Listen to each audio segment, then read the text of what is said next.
Hello, and on this episode of Turning Point Tactics, I'm going to be talking through desired balance changes that I would like to see for this edition of Kill Team and the next balance date that's due to come out in around a month and a bit's time. So we spent a bit of time looking at what's been happening, and we've collected some data, and hopefully I can give you an informed opinion and talk through pretty much all of the mission-wide changes and the game-wide changes that I think would be appropriate, and specific team changes that I think would be needed for this edition.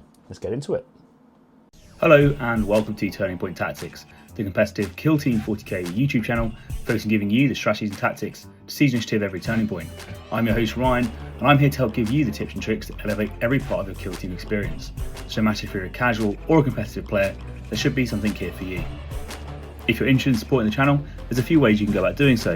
You can join the Patreon, where you get access to members only Discord, Patreon priority questions, early access to content, exclusive content, and tournament awards. Or if you find yourself buying Kill Team goodies or hobby supplies, you can use one of our affiliate links in the description below, or discount codes with Crossfire Games and GG Prints. We're always keen to hear your thoughts and feedback, so don't leave that comment box empty. Let us know what you think. Once again, thanks for your support, and with all that said, let's get into it. Okay, today I'm talking about balance changes that I'd like to see for this edition of Kill Team. Clearly we've got about a month left until the new balance Dataslate, and the new edition is probably coming out, I'll say new edition, new season is probably coming out in about 3 months after that, I'd imagine after Worlds. So we've got like a bit of time till November to see those.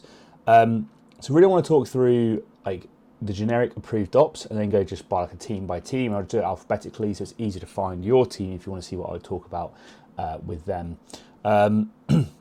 So I guess there's a few bits that would need an errata and clarification. That's probably where it's best to start, just so we can make sure that people are all on the same page when it comes to playing the game, right? Because I guess that's a lot of these balance changes may or may not be required. Well, that's not necessarily true, but some of the games might be affected and teams affected by some of these erratas. So there's some simple ones just to begin with.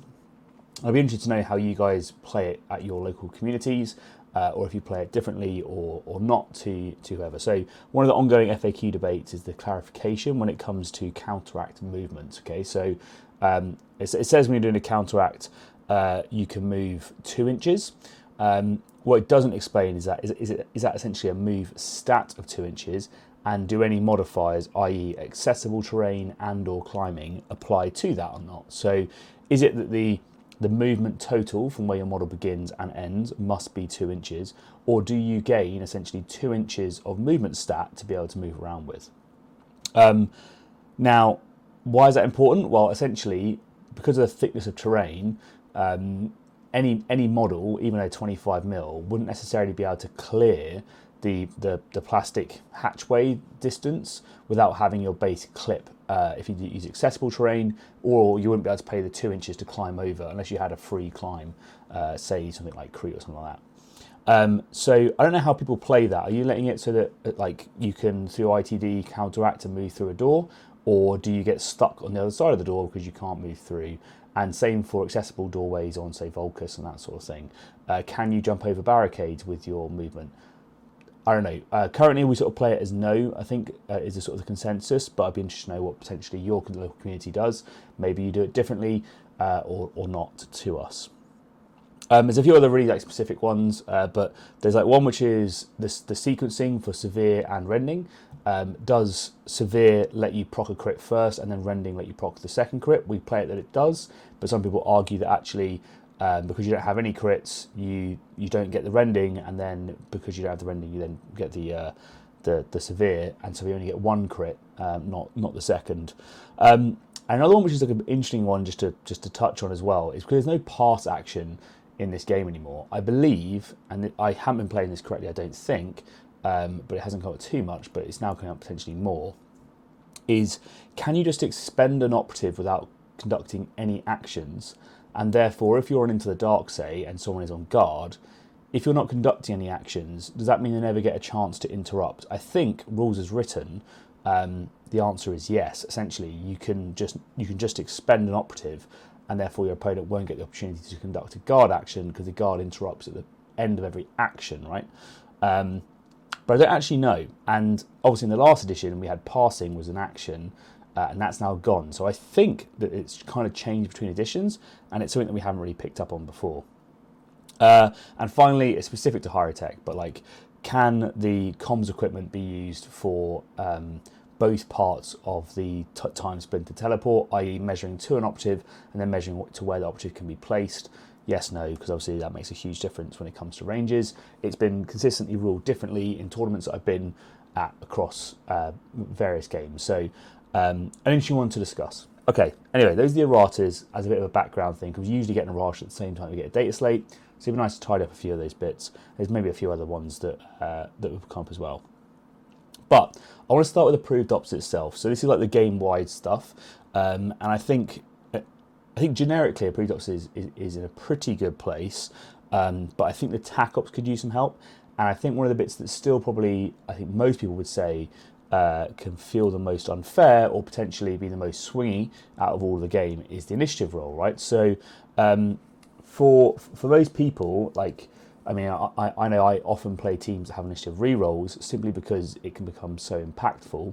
And if you potentially spend a game not making any of your initiative rolls and always letting your opponent decide, and often that doesn't necessarily mean going first. It means that, like, you know, turning point 1 and 2 forcing you to go first, and turning point 3 and 4 them getting to go first. It can really be like make a huge difference to the game. So I thought what would be cool is, like, when we get a new approved ops, is you have an opportunity for potentially a new initiative sort of system. So rather than a roll off, we could have essentially the scouting step cards, but for initiative, right? So I think if we had 3 cards and they could each have different abilities on them, but then you could essentially choose 1, 2, 3 exactly the same way as scouting step, rock, paper, scissors, 1 beats 2, 2 beats 3, 3 beats 1, and whoever didn't have initiative wins on draws, right? So it then becomes a bit of a decision, because you then have an opportunity to potentially go, well, I think like my opponent's going to go with this, therefore I'm going to go with this, and maybe take a suboptimal pick, and that would be an interesting way of doing it. Now, clearly you would want each of them to be, I think, impactful. So the examples that I have is card 1 could just be generate an extra CP, right? So you get 2 CP rather than 1 CP if you select card 1. Card 2 could be something like add an APL to a model, or you can delay an operative by 1 activation, or you can do a free mission action, those sorts of things, right? I'm not saying which one is perfect, I'm just saying these are ideas that what you could do. That could be, say, card 2, and card 3 could just be perform a free dash with an operative. So I think that would be like a really interesting way of doing it, because it would feel like as a player you have way more agency over that initiative step. You'd also have to account for teams that have the ability to manipulate initiatives. So any of those rules, be that like a reroll or a +1 or whatever, I think the easiest way of doing it is post revealing your card. You can change your card, but the initiative is selected by the original card, right? So it lets you go, I think my opponent's going to take this, but I actually want to do something else. So what I'll do is I will go with this to win initiative, and then I can use this other ability that I actually want to use going forwards. So I think that would be really interesting, and it could potentially give some of the teams that don't have access to those abilities a way to get those abilities, which people may enjoy, and it might add a bit of sort of fresh variety to teams. But what's your thoughts on that? Like, are you guys being annoyed by initiative like at the each game, or is it just something that adds excitement and therefore we should leave it as is? I guess one potential counter that I've already heard is it could add time to the game, because people can spend too long deliberating as opposed to just rolling a dice, right? So I do get these points, but what do you guys think? Let me know in the comments. Is that a good idea? Is that a bad idea? Is that something you would want to see in the game? And if so, what would the 3 actions that you want to see be? You know, is +1 CP, delay an operative by 1 activation, and perform a free dash cool, or should it be something else? Let me know. Okay, I want to talk about tac ops now, because this is probably where I think a lot of the balance issues in the game lies, and partly due to the way the primary mission works, and partly due to the way the sort of asymmetric win path works. So for those of you who are all obviously tracking, you're essentially going to choose the primary op where you're going to go, be that crit op, kill op, or tac op, and most of the time the best answer is tac op, right? Like, you have to be in a scenario with a specific mission, I think, for it to be crit op, or very, very confident that you're going to be killing your opponent for it to be kill op, but that can have a lot of variance and dice results in it that you don't necessarily know how it's going to go. So most people choose TAC Ops because it's the thing that you can control the most.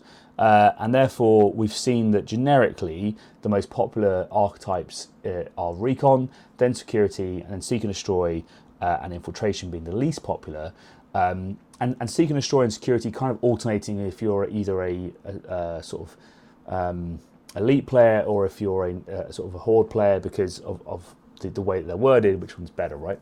So, but most people, I think, generically would agree that if you are playing a game, plant beacons is probably the safest bet when it comes to a TAC Op choice because you can completely control it, right? You spend an APL, as long as you plant them in the right places, you're guaranteed that VP, and therefore it's potentially one of the strongest TAC Ops in the game. So I think it needs a nerf, right? And it's kind of like a how would you go about nerfing it without completely changing the whole thing? I think the easiest way of doing it is just making it so for those who don't know, the first beacon that you plant has to be 4 inches outside of your deployment zone, and the second beacon you plant has to be holding your opponent's territory. The way I think you could change this is just by making it so that the second VP point has to be within 6 inches of your opponent's drop zone. So that would mean that you have to go slightly further, and it would mean that teams have to invest more movement and expose themselves a bit more to be able to get that second VP, and just make it a little bit harder at each turning point as to how far up the board they need to go, and maybe potentially make it a little bit more interactive between yourself and your opponent, and not just an easy sort of thing to be able to just tip over into their territory and score it. I think also it'd make it more interactive between like security teams and recon teams, because your plant beacon operatives are going to have to move into that opponent's territory to get that distance, and therefore things like contain and that sort of stuff become more interesting, and denying things like centerline become harder. So I think it'd be an interesting change.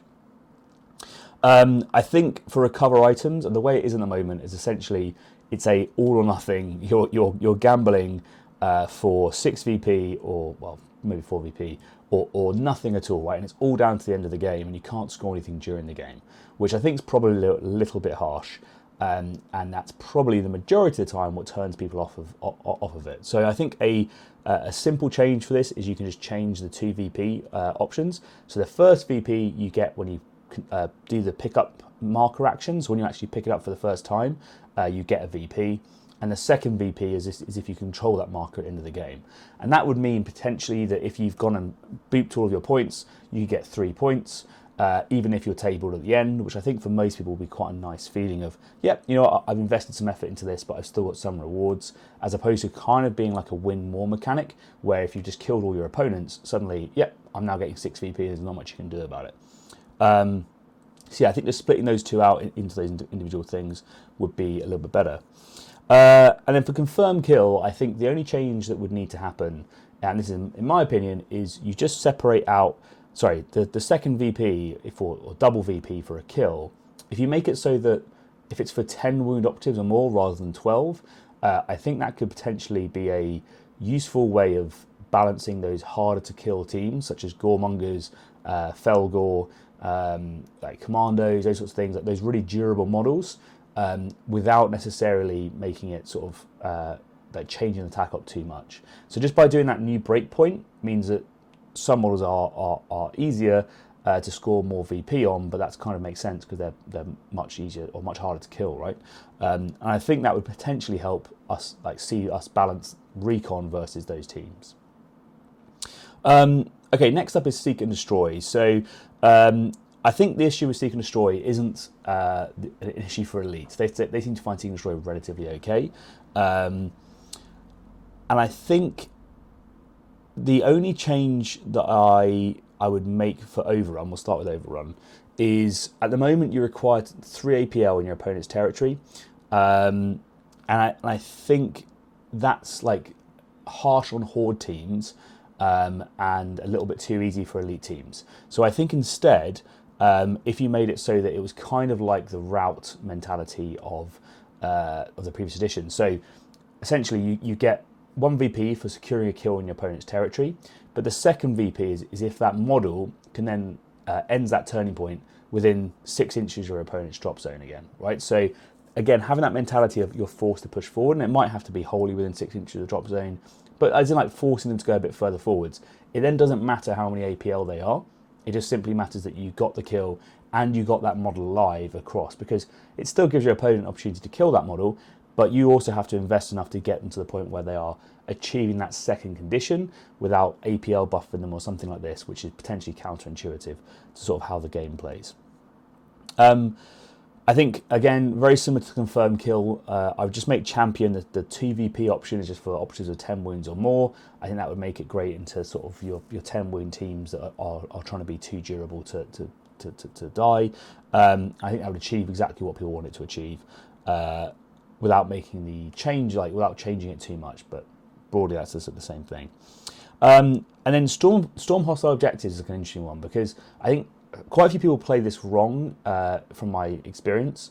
So just as a reminder to people who are playing Storm Hostile Objectives, you have to essentially have no enemy models contesting it. That doesn't mean they control it, that means they can't contest it at all. So i.e. if their foot is on the objective, they're contesting it, and you're not therefore getting any VP. So I think why I think this is or could be better is if you could do it where you could storm an objective that was controlled at any point by your opponent, i.e. you can't just jump on at the start of the turning point, grab the crit op point when you win initiative, and then run away, and your opponent then can't storm that objective ever again. Forcing them to then commit models back, like to hold those objectives, would I think be more interesting. And again, it adds some more counterplay, right? You know that you can potentially put models and hold those objectives for longer, or you can wait out your opponent, but it just kind of gives that little bit of to and fro. So I think if you controlled it at any point during the turning point, it can then be a valid target for being stormed with the same conditions, or you change the conditions such that you just need to control it, and it doesn't matter if your opponent contests it or not. My concern with that would be, for elites, that could potentially be very easy, because they can just bully objectives with their APL very, very easily, and I think that's probably why they didn't do that in the first place, just my opinion. Next is security, and I actually think security is completely balanced. I think it's pretty strong, but most people know how to play against it. I don't think there's a way to change Contain that wouldn't necessarily make it too harsh on the Contain player or too easy on someone else. And Seize Ground is, I think, pretty good, and Secure Center is also pretty good. So I don't think I would change anything for security, because I think it's just where it needs to be. Next, though, is Infiltration, and I think this is actually where I would make the most amount of changes for the game. I wouldn't change Surveillance. Surveillance can stay as it is. It's probably how a lot of people are scoring their points anyway. It's kind of fine. I don't know how you would tweak it without having an entire new tac op, but so Surveillance, fine, keep as is. Implant, though, I think should work when retaliating. So I think there should be something for those Implant Horde teams where you can just implant as you're dying, and it's going to score you some VP, and away you go. Or you go down the route of you have to implant twice a turning point, but I guess versus elites that could be difficult, because you might have run out of people to implant. Or you just say implant twice a turning point, done, and the fact that you've been implanted before is largely irrelevant. Not too sure. What's your guys' thoughts on that? I think personally letting them do it on retaliation is better. It becomes an interesting sort of like mechanic of them. You can kill them in melee, but they will then just score VP on you. But then you're also killing them in melee. So, or would that be too strong? Okay, finally, Wiretap. I think Wiretap should just be completely rewritten. I think it's way too hard to score, and I think most people in the community are just like, I'm not playing Wiretap, right? So I have an idea instead, right? Like, I think each objective should be able to have the Wiretap action performed on it twice, right? So your home objective, you can perform it twice, the middle objective, you can perform it twice, and your opponent's objective, you can perform it twice, right? And each time you perform the action, you get 1 VP to a maximum of 2 VP per turning point, right? So the idea being is, on turning point 2, you can tap your home objective twice. On turning point 3, you can tap the middle objective twice, and on turning point 4, you could tap the home objective twice, or any combination of those, and you obviously can't score at turning point 1. But I think this would make it an interesting one for you to be able to interact with your opponent. You'd have to control the objective, obviously. You'd have to be on the objectives themselves. It costs APL, so it's not like it's free. And you'd probably get a guaranteed 2 VP, because you can tap your home objective twice on turn 1 with relative ease. But I think getting the full 6 would actually be quite difficult, because tapping your opponent's objective twice I think would be really hard, albeit you could potentially do it twice in the last turning point if you table your opponent. So that's how I do wiretap. I think also it's kind of sort of thematic. You're sort of tapping into the objectives, and it kind of sounds similar to what wiretapping is, I guess. But what's your guys' thoughts on that? Is that like, does that sound too strong? Should that be a security tack-up instead? Thoughts? So those are the tack-up changes that I think the game needs. I do think there's probably some equipment changes, because some equipment gets taken way more than other equipment, and I think there's something to be said about trying to make it so that the options are all balanced. So firstly, the heavy barricade. Now actually, I'm going to talk about this from a different perspective. The heavy barricade itself in Volkus and ITD is perfectly balanced and needs no more changes. I think the way it is perfect. The balance changes it's already received are ideal. But there is another map pack out there, Beta Decima, that I don't use very often, but does turn up in competitive play and can potentially be hanging around for a little while. So my proposal is that the heavy barricade has a specific Beta Decima balance change, where on that kill zone you can select it up to twice rather than just once, and it can be placed within 6 inches of your deployment zone, not wholly within 4. And each of those selections would cost you 1 equipment point option, right? Now the reason for this is, as everyone knows, is it would give you some staging options and ability to place a heavy barricade probably on your home objective and not just get shot off of it straight away. It would make it play more similar, I think, to ITD and to Volkus than it would like how it's played at the moment, which is a bit of a shooting gallery. Now the counters to this obviously is that people will say that the Beta Decima helps balance out the melee teams, because if you get that, you could go onto these maps and you can face a shooting horde, and then the shooting horde has the advantage. Personally, I prefer it where each team has a more, your likelihood of winning isn't determined on the map as much. I would like that to be as small a change as possible and make it more down to player skill and player ability to affect the game, rather than just saying, unlucky, you drew the wrong map on the wrong mission, and now suddenly you're way out of the running. Okay, next up is the portable barricade.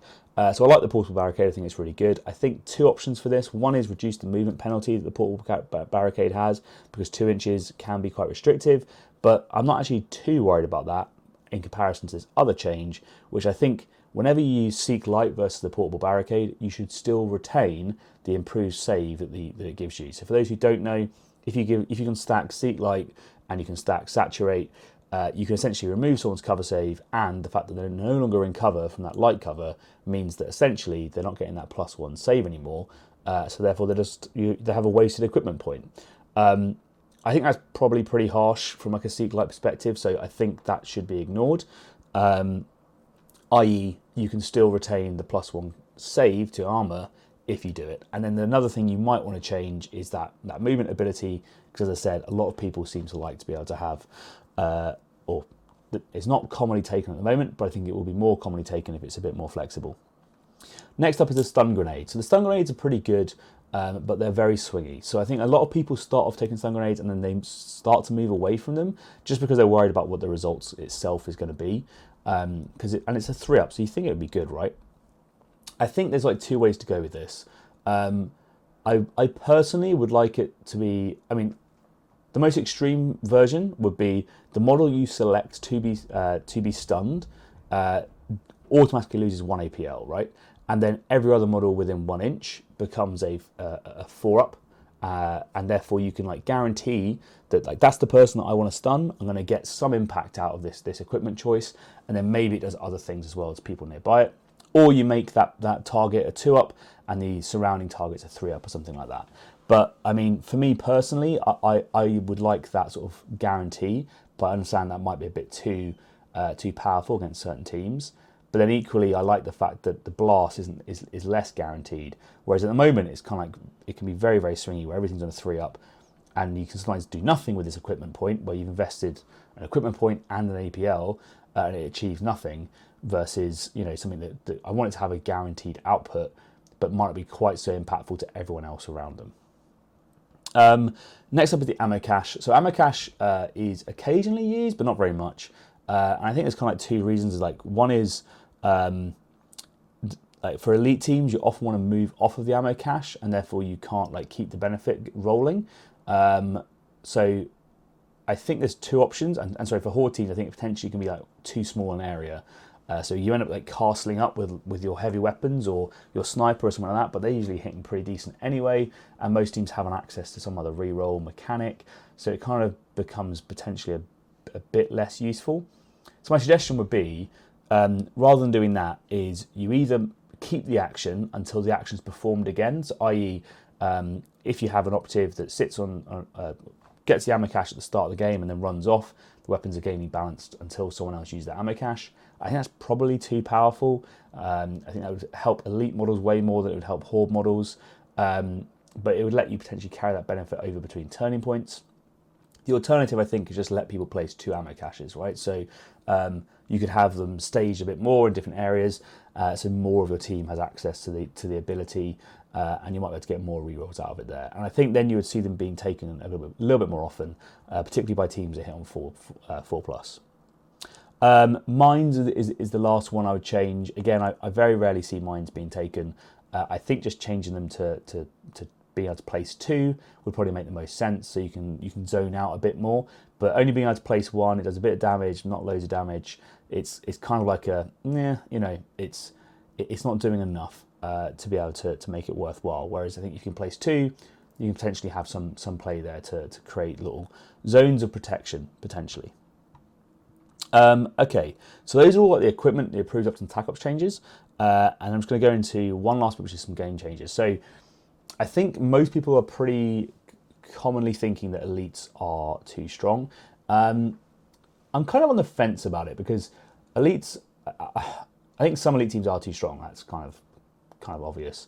But I think how you fix it's going to be really important. I think there is a simple game-wide change that you could do, which would help with a lot of these issues. So I think if you made a game-wide change where you couldn't do mission actions on counteract, I think it would help with a lot of these matchups. And the reason is this: if you're an elite player and you know that you have a counteract option, you might move onto an objective and kill someone and park yourself within 2 inches of an expended operative, but think, I don't actually need to, or a ready operative, I'll just kill both of these ready operatives and then I'll pop the mission action later because I might as well, right?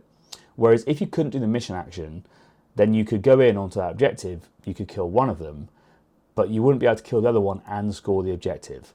And I think that would be like a useful way of doing it, and it would also help on ITD with the whole elites closing doors in your face sort of thing, and making it so you have to constantly hide behind doors and hatchways.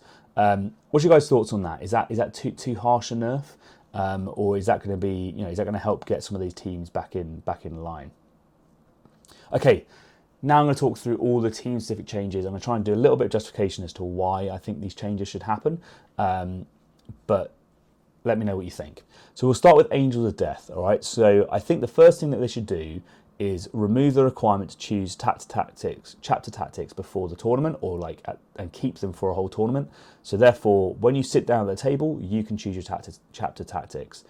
This change is largely irrelevant towards balance, but it's going to make it so much easier for tournament organisers. Like chasing up what Angels of Death chapter tactics are is kind of like a nuisance. It shouldn't be something that's in the game. Bear in mind, no other team has this. It also would help with team flexibility, right? So if you're going into a melee team, you can think to yourself, all right, I'm going to take some of the melee stuff, or actually I'm going to go take some of the shooting stuff because I think that's going to be more impactful on this map, this mission, or whatever, right? So I think at the select operative step, you should choose your chapter tactics, and then obviously you can change it during the game using the ploys as you would do normally. So that would be a slight buff, and I think the team does actually need a slight buff, although it needs a nerf in some specific instances as well. So the team is reliant on Jeweler, and most of the time people are running Jeweler and aggressive, right? So I think you could potentially do something here where you help break those two out. So if Jeweler only works when retaliating, and aggressive only works when fighting. I think that would be a good thing to make those two ploys work, so two faction rules work subtly differently. And it would mean that, for instance, if you charge and fight one and they get a single crit, you can parry their crit beforehand, and then they wouldn't be able to double parry you, rather than when they have rending and they get the 2 crits, and then they're definitely going to double parry you. It would also mean that the jeweler means they're slightly less effective at killing you when on the charge, against other melee teams. So I think doing that and toning down jeweler a little bit and toning down aggressive a little bit would help. I think the rest of the chapter tactics and broadly say the same. And then I think for the, as I said, the being able to choose the chapter tactics as and when you get to the table, I think is way better for everyone involved.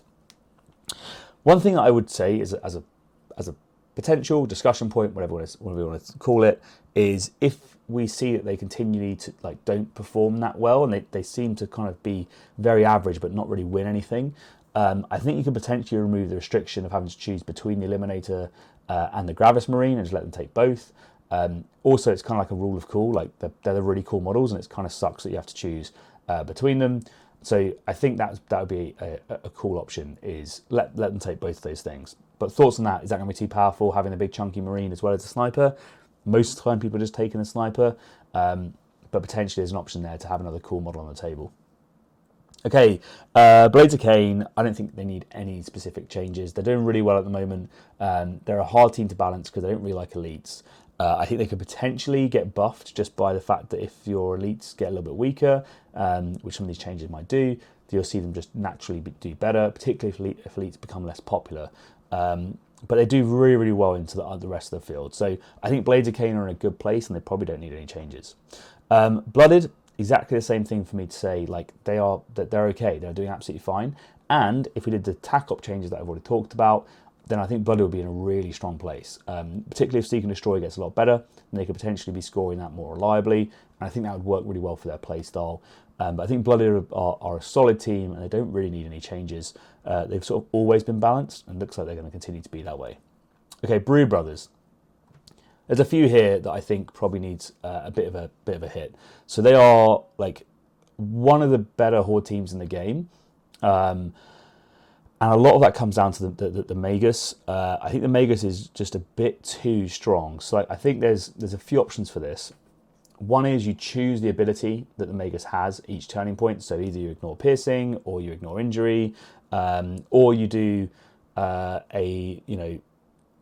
you reduce the effectiveness of each of those abilities, right? So it could become an aura ability. So potentially you have a bubble around the Magus where it has that effect. I think that would be good, or you make it so that like the reducing piercing becomes like P1 becomes P1 crits and that sort of stuff. Like reduce it by 1 essentially.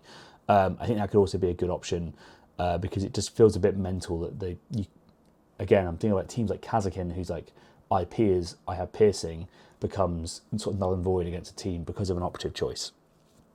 I think the telepathic overload is really, really strong. So for those that don't know, that's the ability to essentially stun people. And it just requires visibility at the moment. So I think you can add a section to that, which would be, rather than it just requiring visibility, you either make it so it's a valid target, or you make it so that it costs 2 APL to apply it to someone who is just visible. Because at the moment it's really strong. For the Primus, the Mastermind ability, I think most people have a once per game sort of initiative reroll. I think that would be fair for him to also have a once per game initiative reroll, so he doesn't become just like an automatically better choice. So I think that's probably a good thing to do. The Covert Guises, this is a weird one. So because it's D3, I actually think you should somewhat buff this, but potentially nerf this as well, and just make it 2. I think with a lot of these teams that have this like random selection of equipment at the start, it should just be a set number. Maybe that's just me being like a boring competitive player, but I think it's a lot easier to plan around if you know you're just getting 2 of them, rather than just making it like a D3 and you then go, oh, I didn't get the right amount, and then or the next game you go, wow, well, everyone's got it. So I just think making it 2 would be better. Okay, Ruthless Coordination. I think smoke grenades should still work versus it, and And I think the model that does it should be on engage, right? So as in, you have the model that's over here shooting, and you have the model down here that's telling you where the bad guy is. I think both these models, kind of similar to how Magnify works, should be on engage, right? So it means that you can't just run up next to someone on conceal within 2 inches with a psychic familiar and then across the map plasma gun them, even though they're in smoke and do loads of damage.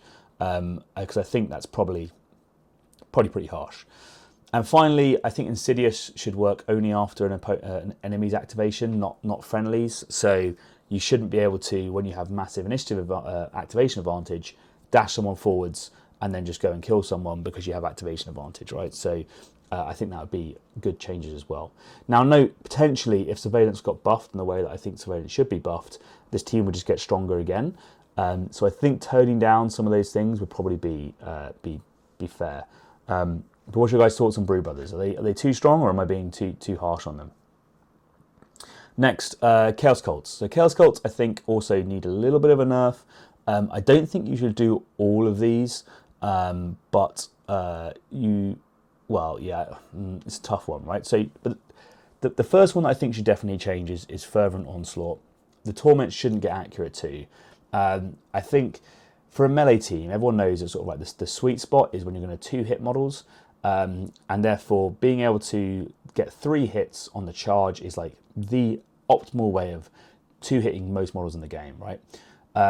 If you can guarantee that you've got 2 of those hits before you enter the combat, and all you need is like to roll a single 4-up with 3 dice and Ceaseless to guarantee a kill versus an 8-wound model, I think that's a little bit harsh personally, and I think it makes them a little bit too strong and too guaranteed on those kills. So I would just make the accurate 1. It means that they're rolling more dice for their Ceaseless and potentially to get their crits better, but I think that's just a better overall game mechanic. The other thing I would change is Malefic Vortex. This is the free chip damage where they select a point and models within range take a damage, and then in the Ready Operative step they take a second damage. I think just the current size of it is pretty massive, and it does quite a lot of chip damage, and if you apply that every turn, it can hurt people like a bit too much, I think, for something that is just requiring visibility. So I think making that a 1-inch aura is probably a way to go, or you reduce the damage and it only does it once per turning point either way. But our Colts players say that they need that chip damage to be able to kill elites, which I don't disagree with. So it's kind of like apply it, but apply it to specific elites, not to like a whole team or multiple people too easily. Again, with Covert Guises, I would make it 2 rather than D3. Just guarantee those dashes, and I think that'd be fair. And one thing to note is I'm kind of expecting that Seek and Destroy is going to get better for Hordes, and that Infiltration is going to get better as well. And if they do get better at some point, then Chaos Cults are going to be in a really strong place. So I think you might want to like tone them down ahead of any of those tack-up buffs, because that's kind of been a thing that I believe has held them back and forced them to do things like Implant or Surveillance, where they're not using the full aggressive potential of the team, and then they would be able to do that. So an interesting one. We can discuss making a reduction of aura for Sickening Aura, but I think those are probably enough. As I said, you don't need to do everything, but like they need to be toned down a little bit, because a lot of teams just can't deal with them. Next up is Corsair Voidscarred. So I think like they got hit pretty hard in the last nerf, and they're now I think struggling a little bit. I'm trying to think what's best to try and make them like come up but go back to being the best team in the game. So there's a few bits. There's internal balance. The Fate Leader, the Sniper, it should just be heavy dash, right? Like give them heavy dash straight away, because on pretty much every board they want that, and it's their faction identity as they get a free dash, and the fact that they can't use that with their weapon just seems to be really harsh to me. So give them that. That's a little bit of a buff for internal support. I think potentially you could just add support to all the Soul Weaver rules and the Way Seeker rules, so that you can hand out their buffs a little bit easier. So I think that could potentially be useful. And Plunderers, again, rather than D3, just make it 2. It's like guaranteed action then, like rather than having to do that D3 roll off. If a team then got buffed with Seek and Destroy changes, I mean, Recon will get a little bit worse potentially, but not that much worse. I think they've been in a good place. I still think they're in a relatively decent place, middle of the pack probably. So those are the kind of things that I think they would appreciate. Okay, next up is Deathcore. I wouldn't want to change too much with this team, but again, like they're struggling a little bit with tac ops. They're sort of forced into security, which isn't bad, but like it's just forces them into a certain play style. Buffing Seek and Destroy would let them have a separate or different play style, which I think they'd quite enjoy. I think one of the changes I would make though is the In-Death Atonement. Allow it to be a order change, so it flips them from Conceal to Engage for ready operatives, right? So essentially, if you go and shoot a ready operative, they would be able to flip to Engage and shoot you back. I think it's pretty thematic, and it means that they get the most out of their sort of big weapons before they go down. But if you kill them melee, they can't. I think that would help them quite a bit. And the only other thing that I would probably add is for the take cover, I would add it if the operative hasn't moved this turning point, then you can ignore Saturate. And that would then pair with Digs In quite nicely, because essentially you're stacking a lot of benefits on whether or not the enemy team has Saturate or not, and if they do, then it doesn't really do anything for you. So teams like Pathfinder just pick up your models really, really quickly. So I think that might be a good way of changing that. Okay, next up is Starstriders, Elucidian Starstriders.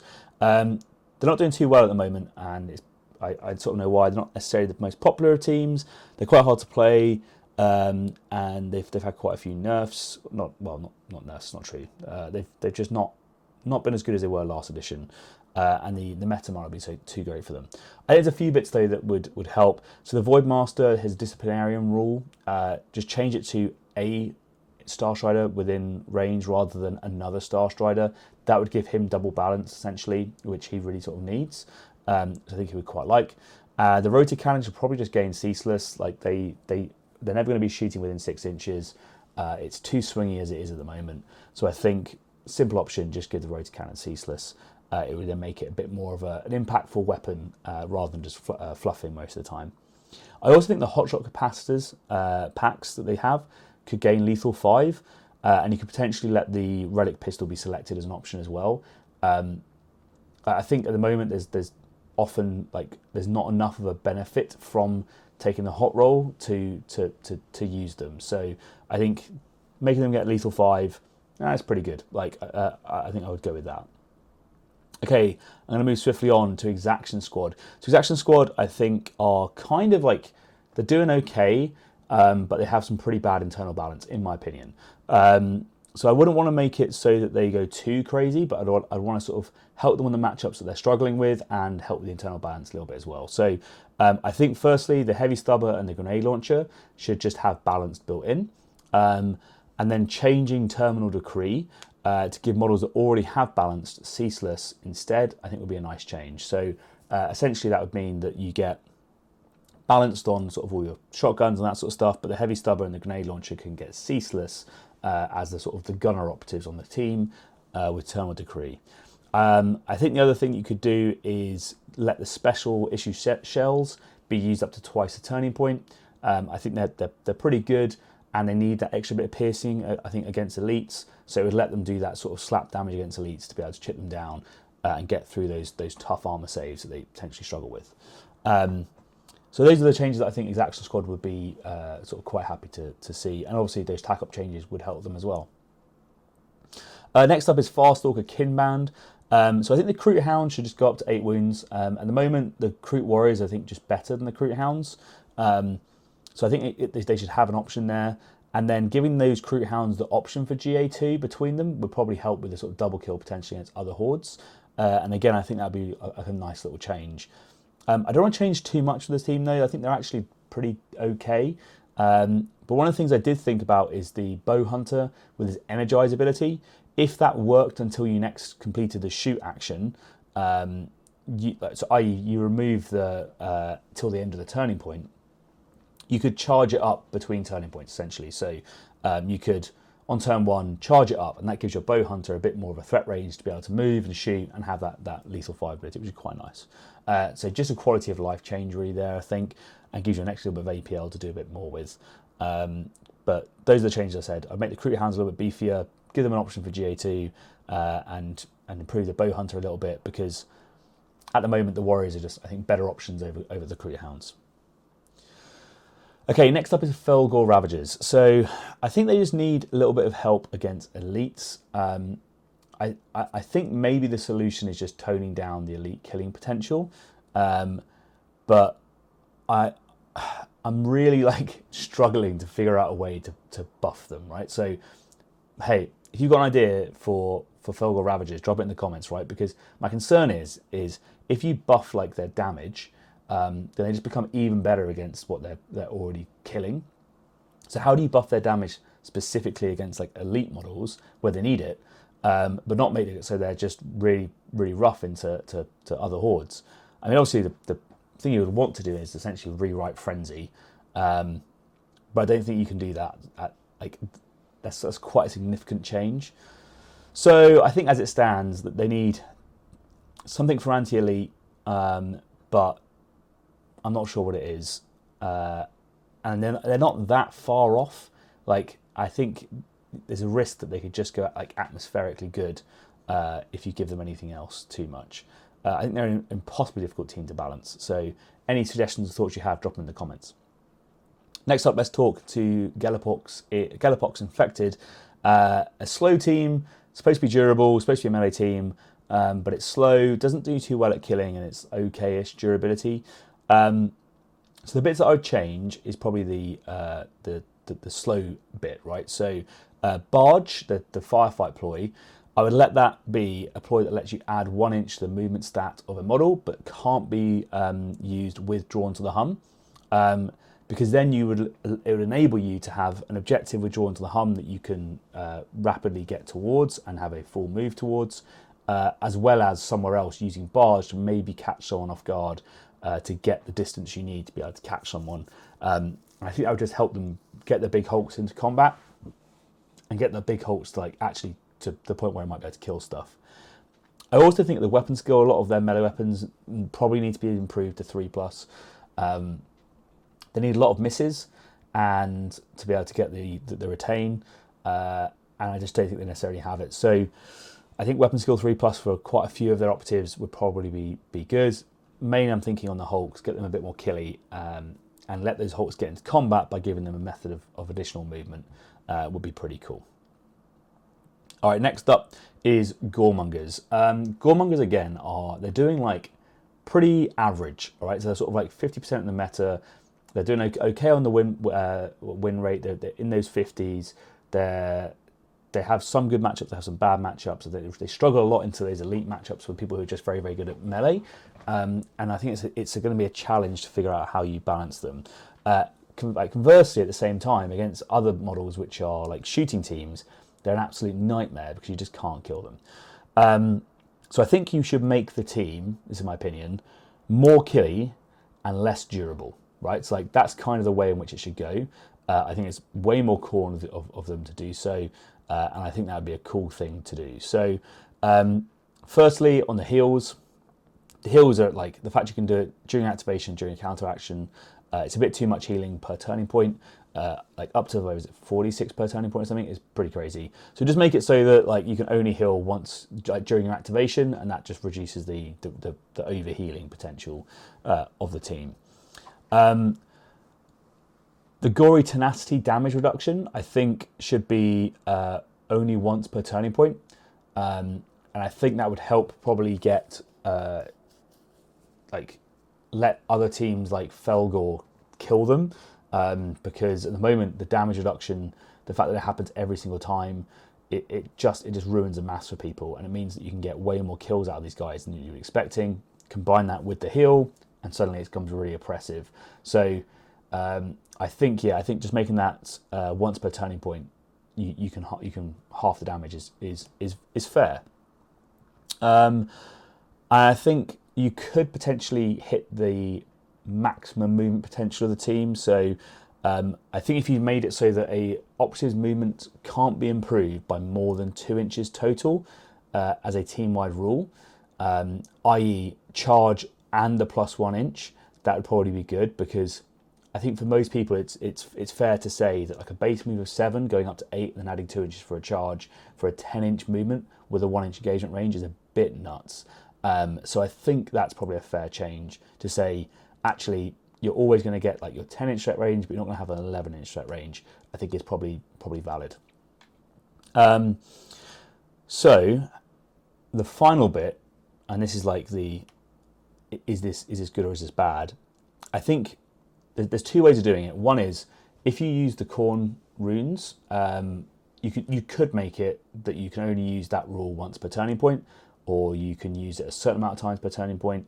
I think once per turning point could be a way to go. If you do that, it's pretty harsh. You'll have to then increase their other stuff a lot.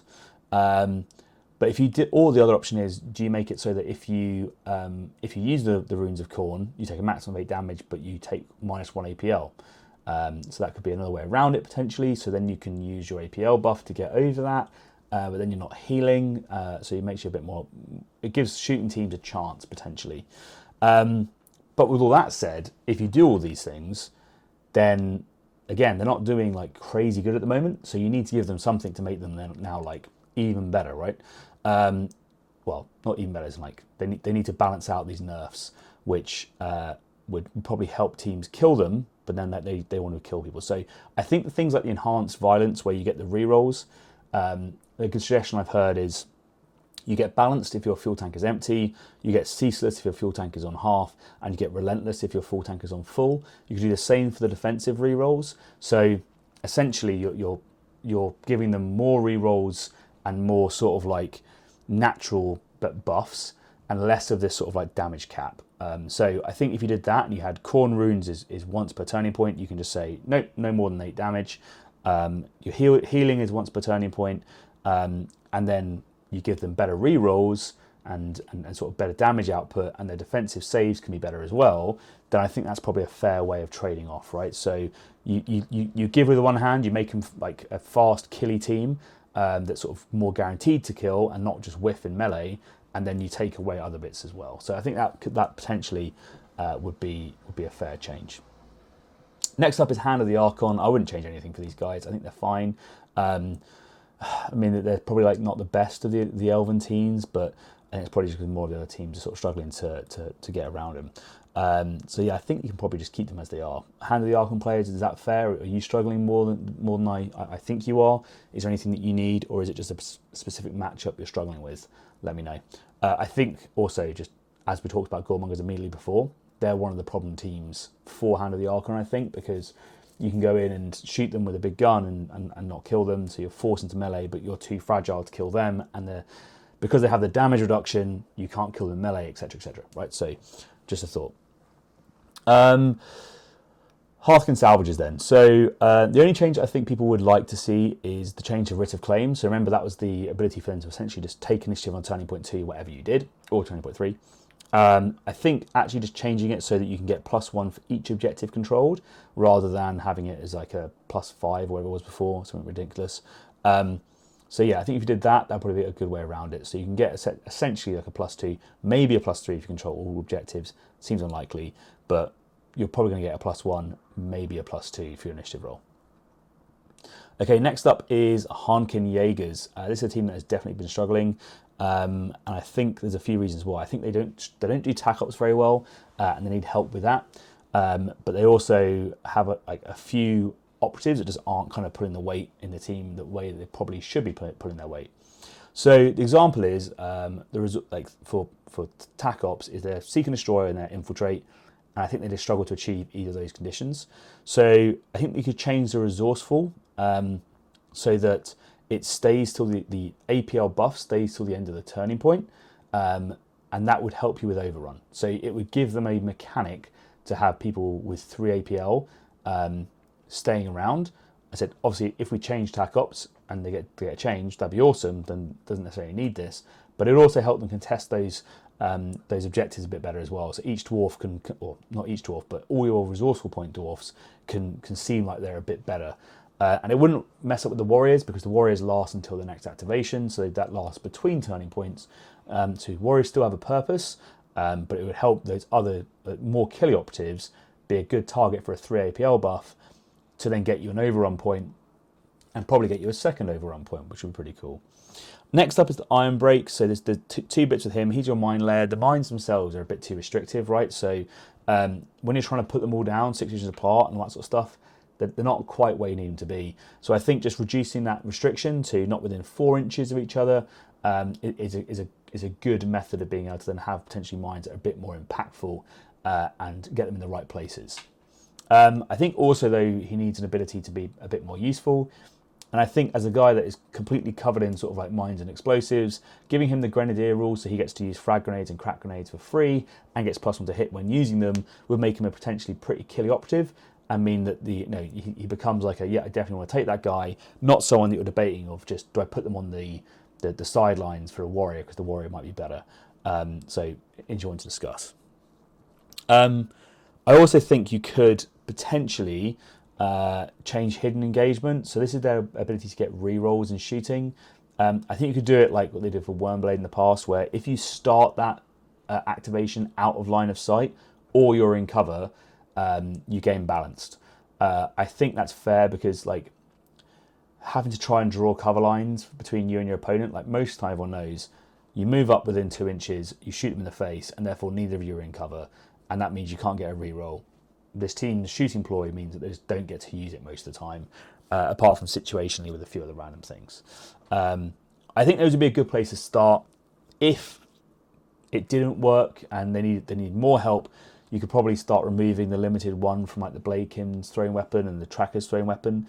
But I'd start with those changes and just see if that's enough. Giving them a method of scoring tac ops is probably huge.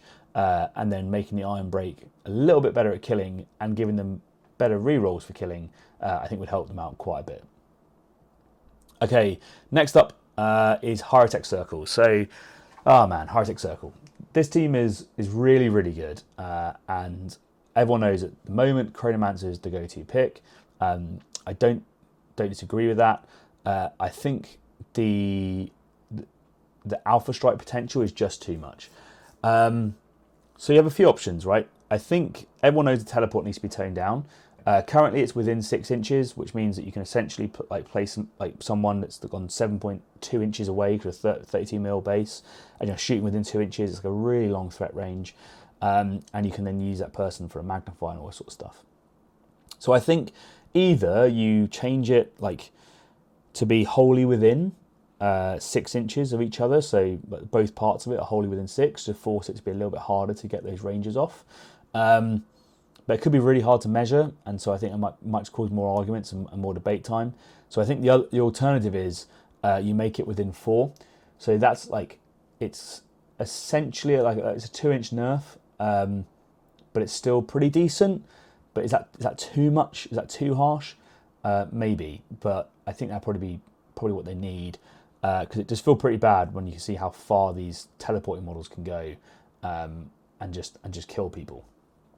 I think at the same time they would need a buff on their Technomancer in particular, the one that's struggling, and I might look to suggest that they get buffs to other people as time goes on as well. But the Technomancer initially, I think the augment weapon ability should like if you select someone that's essentially got a similar profile, i.e. the Staff of Light or something like that, it should work for both profiles. So I think that they should have a way of making someone good at shooting and good at melee, and that could be like a very valid option. And I wouldn't be against them getting the same benefits across both their both their weapons. So you can have like a Despotech that becomes really killy, just to make the Technomancer a solid pick, you know. So I think that's what I would suggest. Is make the Technomancer a little bit better and just nerf that teleport pretty hard. Not pretty hard, just like from 6 inches to 4 inches, it just means that you probably can't kill people in their deployment on turn 1, right? Like, a good example of just how oppressive this thing is. If you're on a long board edge deployment and you leave your deployment zone, which is 3 inches, if you go outside of that deployment zone by more than 0.8 inches, you are within the threat range of a teleporting like Hierotek model, right? That to me is insane. Like you should not be able to do that, and that's presuming that they're not using the scouting dashes and all that sort of stuff. So there is a way, I think, for them to be able to hit you in your deployment zone, and alpha strikes in this game just aren't where it's at. So I think the command underlings thing should not be usable turn 1, and the teleport should be reduced in range, just to make it so that that's not an option, personally. Okay, next up is Hunter Clade. So I think with Hunter Clade, the first change I would make is every time you use a Doctrina for the first time, you don't get the depreciation. That's a pretty common suggested one.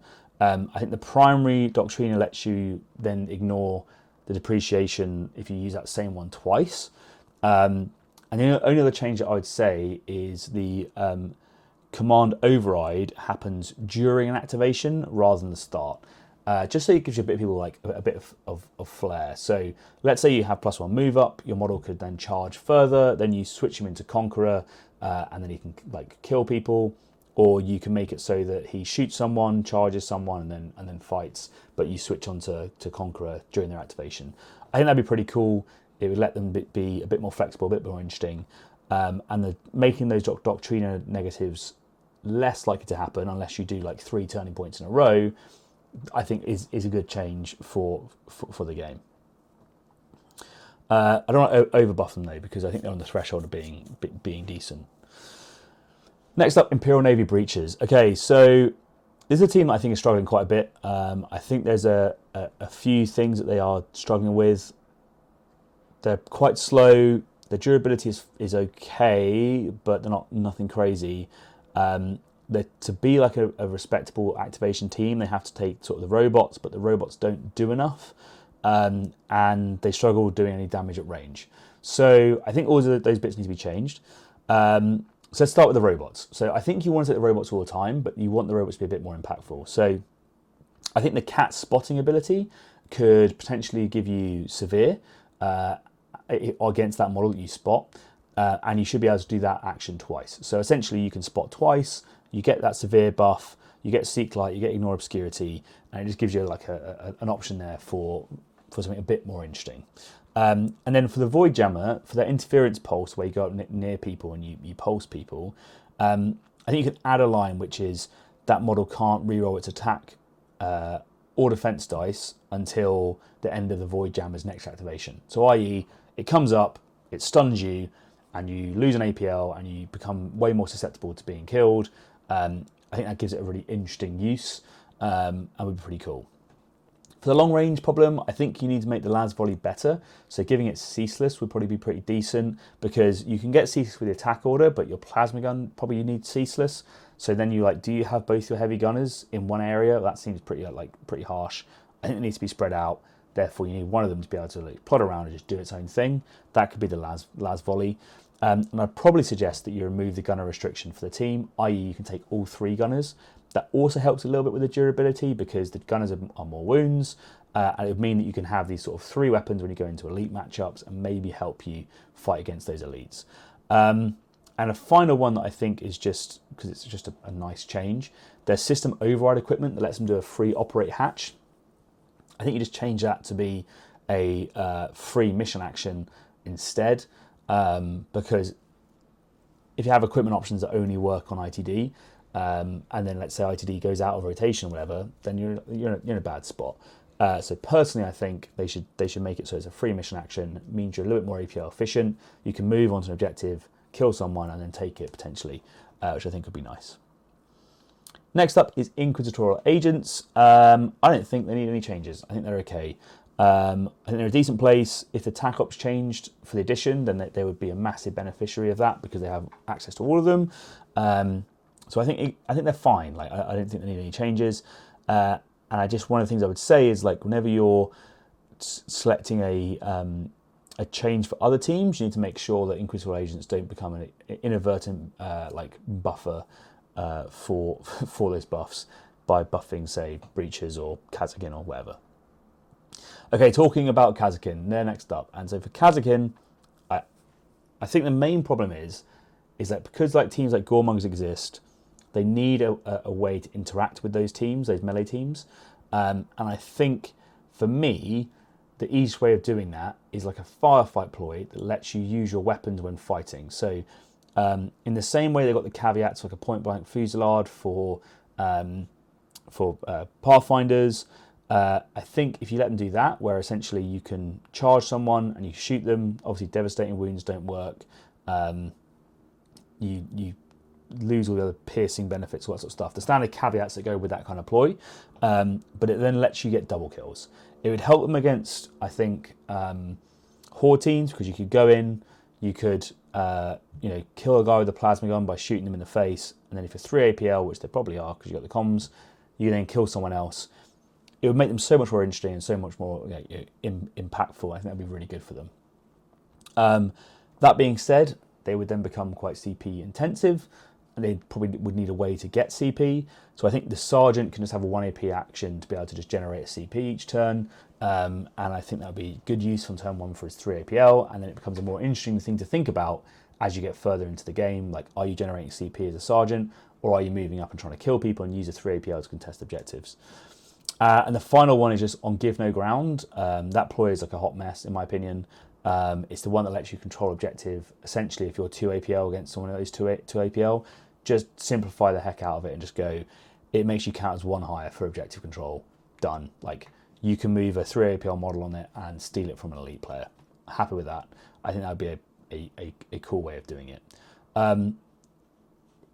That team needs help, right? So I think they need those sort of big buffs. They need those things that are going to let them get double kills. I think being able to shoot in melee would let them do that, because they could charge, they could shoot in melee, they could then actually do a shoot action. Helps them versus hordes, helps them versus like really mean melee operatives, because it gives them an opportunity to kill them. I think that's what they need, personally. But what's your thoughts on Kasrkin? Anything that you think I've missed? Let me know in the comments. Next up is Kommandos. Again, I think they're in a pretty decent place. They just struggle versus elites. So I think Dynamite, just giving that P1 to give them a bit more of an oomph to kill elite models would be pretty cool, and make it sort of a better option than, say, like a crack grenade. So Dynamite getting P1, and I probably wouldn't change anything else too much. I'd probably leave them where they are as it is. Next up is Legionaries. I think they're in a fine place again. Like, I think as I said, if you made it so they can't do mission actions on counteract, and all their sort of teams they're playing against get buffs, then they're probably absolutely fine. Like, they don't need to be changed, in my opinion. They're a really strong team. They're doing really decent. But if you do the other changes, then they'll probably get naturally reduced. Okay, next up is Mandrakes. So they're a tough one, because I don't really know why they struggle so much. And I think it's kind of like, because they're surveillance, they need to commit resources to not killing people and just doing like other things. They don't have a lot of resources to commit. And then they also seem to be quite swingy. So I think they need to become more reliable and have better attack ops, but you can't really change attack op options. So Inescapable Nightmare, I think if that just gave them balance, just flat out, you got balance when you're shooting, fighting, retaliating, and then if you're in Shadow, you gain Ceaseless. I think that's probably a pretty nice buff to make them more reliable killing. And then I think for their equipment, the Bone Darts, you could just remove the once per turning point restriction. So you can just use your silent weapon as much as you want, but noting it's better against people's armor saves. I think that's probably a good place to change it. All right, next up is Nemesis Claw. Doing really well, Nemesis Claw. They seem to be one of the better of the elite teams. But when you look at like their sort of team construction, their ploys and stuff, it's really hard to figure out how you would nerf them. So I think the Ventriloquar ability, the disconcerting mimicry, should be visible and within 6. At the moment, it's just within 6. So I think if you make that visible and within 6, you can't then get people to like run through doors to then be killed by a melter gun, that sort of thing, which I think is probably a fair change. And then other than that, I think just leave them as they are and see what happens when you buff all the other teams around them is probably how I describe Nemesis Claw. Next up is Novitiates. So they got nerfed. They became really unpopular, and now they're not doing too well. I think we just need to undo a little bit of the nerf. So the Defenders of the Faith, I think, give them it back the ability to get the damage reduction on their mission markers, so not just objective markers. So when they're planting beacons, which they'll probably want to do anyway, they get that durability buff.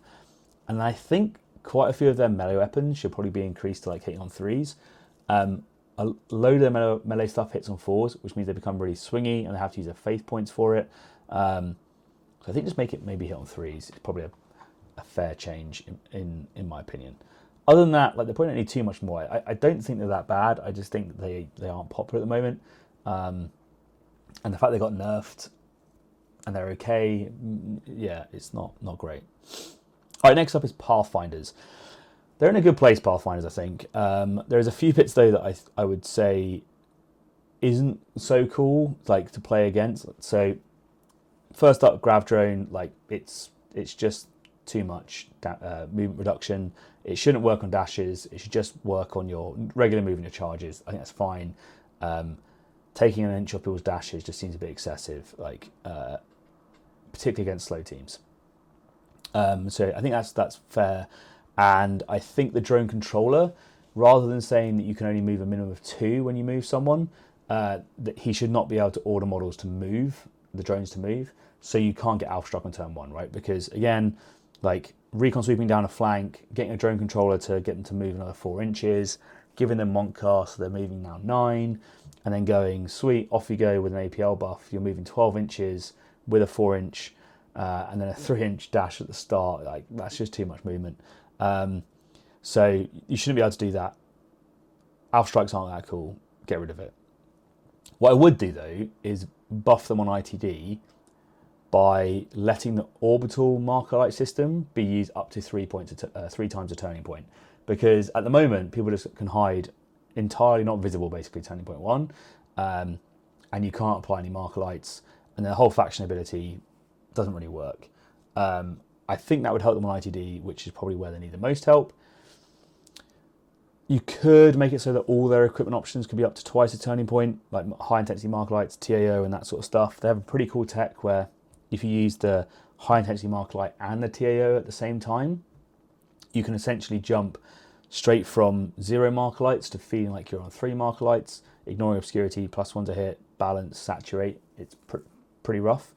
So I think that's like if they need more help, give them that. But I think just helping them out on ITD and reducing the other stuff would be pretty cool. If their win rate then tanks, give them those other buffs.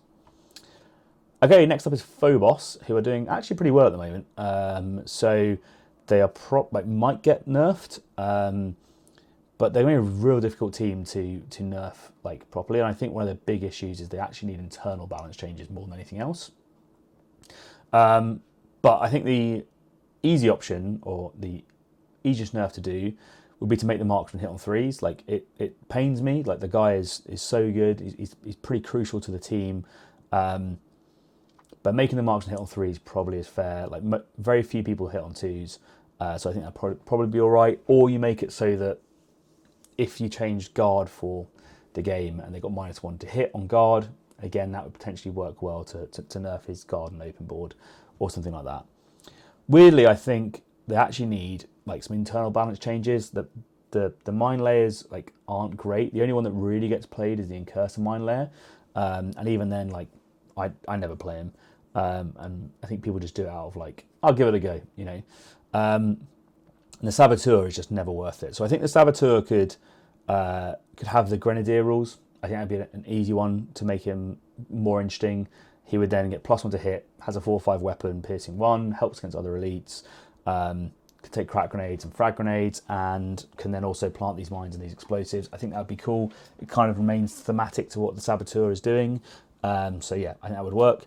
And the Infiltrator Veteran should be able to have 3 custom ammo types and give him a Reaver knife. So he's 5 attacks, 4/5, because the model is literally armed with a knife and with a big gun. And the knife is not very good, and the big gun is not very good. So he doesn't really have a place at the moment, and you can't use the special ammunition with him to make his gun actually half decent. So the comms guy is always better, the Vox Breaker is always better. a regular Reaver is always better. So give him something interesting, and I think those are some internal changes, and then potentially hit the marksman if their win rate stays too high. Next up is Plague Marines. I actually think they're pretty balanced. I think they just do pretty well into the meta, particularly like melee teams that have bad weapon skill. I think there's a few things that they're probably a little bit excessive on. So example is, I think Plague Wind being 6 attacks is pretty wild. Like it's really effective against into obscurity when it probably shouldn't be. So just maybe dropping that down to 5 makes sense on the Sorcerer. And the Sorcerer's healing as well is also pretty crazy. I think I like what they're doing when it comes to like the 3/7 mentality, right? So I almost wonder, it's like, should it be instead that if you spend 1 AP healing someone, they regain 3 wounds, and then if you spend 2 AP healing someone, they get 7? Like, is that fair? Like 2 APL to get 7 wounds back, it's kind of okay. But maybe that's too strong. Or do you make it so it's like you just roll 2d3, and if you spend an extra APL, you roll your 2d6, and if you get 7, you get the 7 wounds. I don't know. I'm just trying to think of ways to make it so that the Sorcerer isn't. You keep that 3/7 thematic stuff going, but you don't make it so it's crazy powerful, because at the moment it's really variable, and it seems to be way strong. Okay, next up is Rattlings. Rattlings are kind of struggling, and I don't really know how to solve them. I don't know if it's better to try and buff like the sort of the Ogryn and the Borgrin by making I was thinking the equipment that gives them crit 5 saves could also improve their armor save by 1. So then your Ogryns would be saving on 4s, your Borgrins would be saving on 3s or 2s if you take the big shield. Like, is that just too durable? And then you just got these big slabs of meat that don't die? Potentially. Or the other option I thought is, do you make it so that the Vox Thief can hand out a -1 APL? Like he gets like a jam, because he looks like he's like got a jamming, and it kind of makes sense for the Thief name. I did think it'd be cool if he had an ability where he could choose someone that's within a valid target, subtract 1 from their APL, and give it to someone else's within 6 inches, like a friendly. So he's like a situational double comms buffer, if that makes sense. Or maybe that costs 2 APL. I don't know. Those are my thoughts with him. It's like, I think he needs something, like, or the team needs something, but not too much more than they have currently. Maybe I'm just being biased. Okay, the big one then, it's Sanctifiers. How do we fix Sanctifiers? So I actually think Sanctifiers are in a weird place, right? So they struggle against, like, they don't have crazy damage output, and they therefore struggle against some elite teams. But against a lot of other teams, they're just too much. Like, the main thing for me is they are way too durable, and they're way too mobile, right? And I think you have to choose, like, either you're a fast-moving, like, fragile team, or you're a slow-moving, durable team, and Sanctifiers are just both. So I think the change that I would make is a damage reduction for their Sermon either goes to a minimum of 3, or only works on normals. I think either of those is fine. Like, you just reduce the base threshold of the damage reduction, because at the moment, like, the 7 wound guys are living through so much stuff. The 8 wound guys are living through so much stuff. Like, they actually, with all their buffs available, they are harder to kill than Space Marines, and that's just wrong. Like, for most people.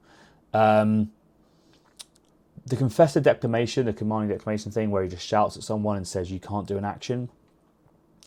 I'm not like a massive fan of that as a game mechanic, to be honest. Like, it's so impactful and can be such a massive feels bad.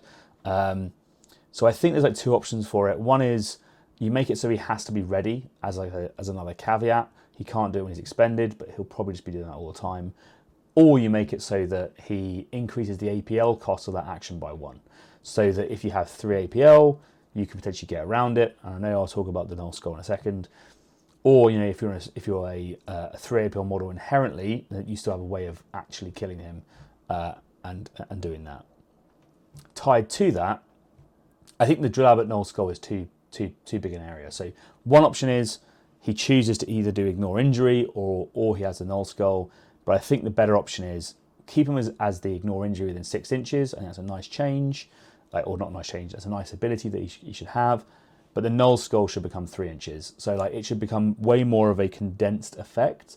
And you can then, through potentially some smart plays, make it be paired up with the commanding declamation, but not that often. And that gives people play around to be like, okay, right, well, I'll APL buff someone, move them to be able to get the shot, get commanding declamation. Well, it cost me 2 APL. Sweet. I can now still shoot. I can still do my thing. Unless the Drill Abbot protects against that particular thing, right? And the last one, I actually think if you did those changes, you can probably leave everything else alone. Like, I think you're probably fine. The other option is, if you're looking for further nerfs, is the Lead the Procession only works on expended models, right? So like, once you've activated, you can do Lead the Procession, but you can't be ready, move 6 inches forwards, then move again, and then go kill someone, right? So I think that would be fair. Again, I don't want to over nerf this team though, so I almost feel like you could like leave Lead the Procession as it is, let them do all that crazy movement shenanigans, but just make them easier to kill and just get rid of the nope ability and that sort of stuff, and like make the Drill Abbot less impactful into like Wreckers and that sort of stuff, because they just hurt. It hurts certain teams way more than they should, and you shouldn't be able to be like, I'm going to make 4 of your models not be able to do anything. It should be more of a targeted effect. Like, I'm going to focus this guy to affect this guy. That's Sanctifiers. What's your guys' thoughts? Is that enough? Not enough? What would you change? Are they too much problem for your club, or are they just kind of fine? All right, next up is Scout Squad. I think they need a little bit more help, but not loads more help. And I think they are like really close to being good. There's not there yet. So I've got 4 changes, which I think people would agree with. The first one I think is the change that they really, really need is Tactical Maneuver, which is their ability to add 1 APL as a strategic gambit. It's currently once per battle. I think that should be once per turning point. If you make that happen, I think that's they can now play objectives, they can do other things. I think it become way more interesting. That would be a good change. The other 3, I think, are a bit more like give or take. They're sort of little buffs, but they're not going to be as impactful as that first one. I think the team need that APL change. There are only 9 models. There are only 2 APL. Yes, the leader is handing out an APL buff, but they need that additional thing, and only having it on 1 turning point makes them really struggle. Next up, Designate Target, which is essentially you get rerolls against a specific target that should bounce every time you kill them, like a quarry. It makes it better, so you can be like, yep, this is my designated target. They then die, and then it bounces. Or you make it so that you don't select it at the start of the game, but you select it each strategic gambit phase, and you get to choose someone that is your designated target for that turning point, and you get to kill that person. That's the other option. I think it would be the other way of doing it. The next one is Camo Cloaks. Currently, it doesn't really come up very often, and there's so many teams that have Saturate now, like playing Vet Guard, playing Pathfinders, etc., etc. Like, everyone's getting Saturate. I think the Camo Cloaks should just have the caveat of ignore Saturate. Loads of other sniper Camo Cloaks already have that. I think that would make it a useful bit of equipment to take against those sort of teams.